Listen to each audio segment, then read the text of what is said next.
You're standing in a hotel parking garage at 1 a.m., holding a manila envelope of cash you're not supposed to be able to trace back to anyone, waiting for a woman who is about to sign away her right to ever speak publicly about a senator you've spent 6 years protecting. You used to believe you worked in communications. Somewhere along the way, without ever formally accepting the title, you became something closer to a mechanic for other people's worst decisions. The strange thing about that job is that once you're good at it, you stop being able to imagine doing anything else. You're 27, working as a junior communications staffer for a first-term state senator, a job you took because you believed, genuinely and without irony at the time, that good people in politics needed good people around them to survive the machine. You draft press releases, manage a modest social media account, and handle the kind of small, forgettable crises every campaign has. A poorly worded quote. A photo taken at a bad angle. A volunteer who says something embarrassing to a local reporter.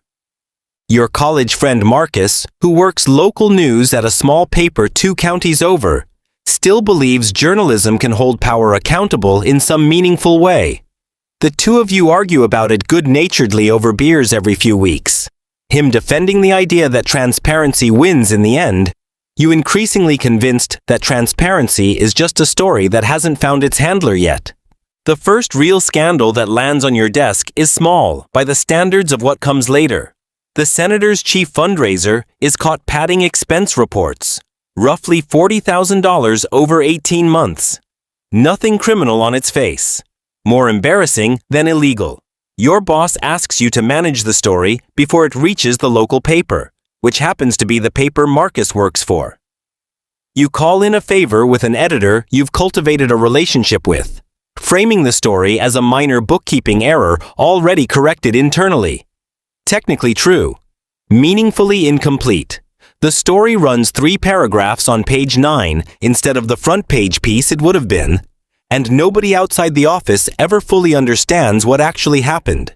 Your boss calls you a natural. You go home that night feeling something you don't yet have language for. Not guilt exactly. More like the quiet satisfaction of having successfully solved a problem.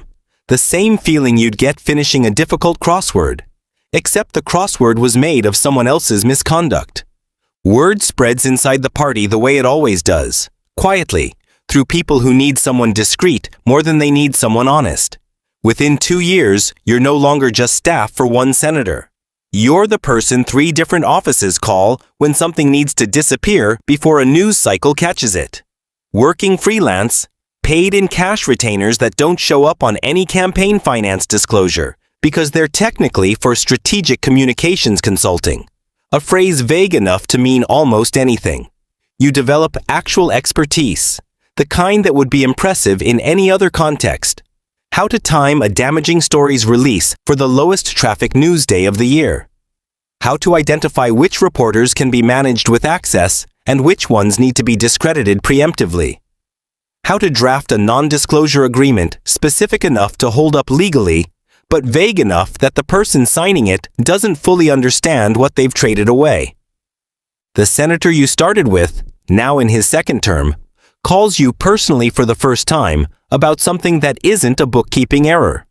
A young staffer has made an internal complaint alleging a pattern of inappropriate behavior stretching back over a year.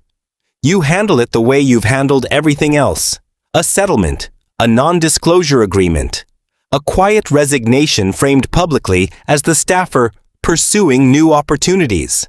Marcus, at dinner a few weeks later, mentions he's heard rumors about that exact office, vague enough that he doesn't know you're the one who buried it, and asks what you think is really going on there. You tell him you don't know anything specific, a lie so smooth it doesn't even register as one anymore by the time it leaves your mouth. He says he's thinking about digging into it for the paper. You spend the rest of that dinner, and several weeks after, quietly working to make sure there's nothing left for him to find. This is the level where the work stops being about managing embarrassment and starts becoming something closer to obstruction, though you don't let yourself use that word internally for a long time. A different politician, a rising star at the state level being positioned for a future governor's race, is connected, loosely, through a business partner. Nothing that would hold up in court on its own. To a construction contract awarded suspiciously to a company that donated heavily to his campaign.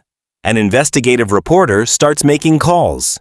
You're brought in not to manage the story this time, but to make sure the paper trail connecting the donation to the contract simply doesn't exist in a form anyone can find. You don't destroy documents yourself. You're careful enough, even now, to keep your own hands technically clean. But you know exactly who to call to ensure certain records get reclassified. Certain email retention policies get updated retroactively. Certain witnesses get reminded, gently but unmistakably, of how much they have to lose by talking. The reporter's story eventually runs anyway, months later than it should have, thinner than it should have been, missing the one document that would have made it undeniable instead of merely suggestive. The politician survives the cycle. You get a bonus. Wired to an LLC, you set up specifically to receive payments like this one, and for the first time, you let yourself acknowledge, in the privacy of your own head, that what you did wasn't spin anymore. It was interference. Marcus, who worked adjacent to that story through a source-sharing arrangement with the paper that ran it, tells you over drinks how strange it was that the story seemed to hit a wall right when it should have broken wide open, like someone specific had gotten to specific people right before he could reach them. He's not accusing you. He doesn't know yet that it's even possible to accuse you. But something in the way he says, it makes you order a second drink faster than usual. A sitting congressman, the biggest client you've ever managed, is facing something that can't be spun, buried, or settled quietly. A federal investigation into a bribery scheme involving defense contracts, with an actual whistleblower inside his own office who has documents, not just suspicions. The congressman's chief of staff calls you not to manage a story this time, but to manage the whistleblower directly. You tell yourself, in the moments before you agree, that you're simply going to talk to her, understand what she has, see if there's a version of this that doesn't end her career the way it's about to end his. What actually happens, over 3 increasingly tense meetings, is closer to intimidation than negotiation. A carefully worded reminder of the NDA she signed years earlier for an unrelated matter. An implication about how difficult it can be to find work in this industry once you're known as someone who talks.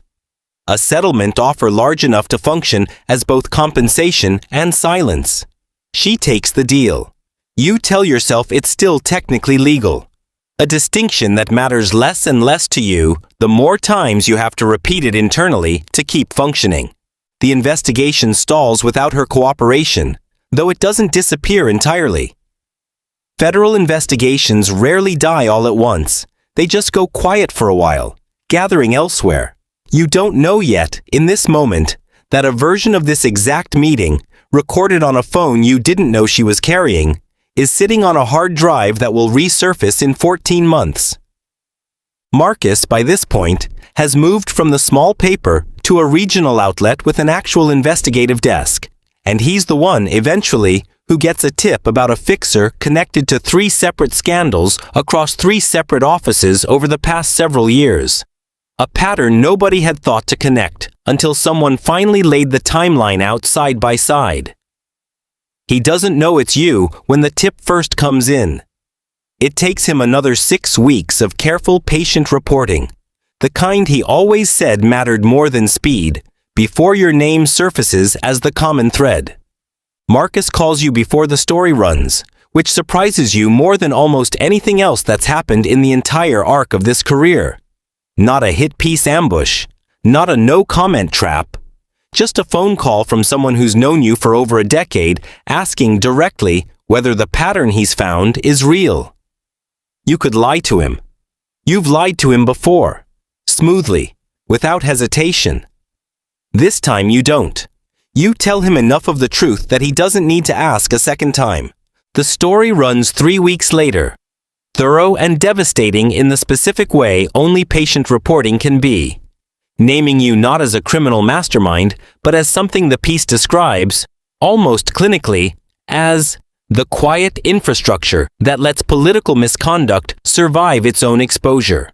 No criminal charges follow immediately, because most of what you did existed in the careful gray space between unethical and illegal that you spent years learning to navigate. But the work disappears overnight. No office wants a fixer whose name is now searchable next to the word obstruction, even if a court never uses that word about you directly. You don't go to prison. You don't get the redemption arc either. The one where you become a whistleblower yourself, testify against everyone, walk away changed. What actually happens is quieter, and, in its own way, harder to sit with. You take a job in private sector crisis communications, a field that pays less, cares less about who you used to protect, and lets you keep doing a diluted version of the exact same work under a title that sounds cleaner. Marcus doesn't stop returning your calls, though the calls change. Less warmth, more careful distance. The tone of someone who respects that you told him the truth when it mattered, but hasn't fully forgiven what the truth confirmed. He tells you once, months after the story runs, that he doesn't think you're uniquely bad, which somehow lands harder than if he'd said you were. He thinks you're what happens to a lot of genuinely capable people who get good at solving problems before they ever stop to ask whether the problem deserved to be solved.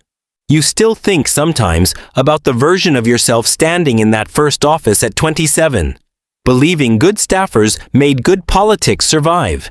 You're not sure that person was naive exactly, just early, before the machine had a chance to teach you what it actually rewards. The parking garage, the envelope, the woman signing away her right to speak. That scene happened 2 years before Marcus's story ran. One incident among many you can no longer fully separate from each other in memory. Each one individually justifiable at the time. Collectively impossible to explain to anyone who wasn't already inside the logic that made them feel necessary. You're still in the business of managing other people's damage.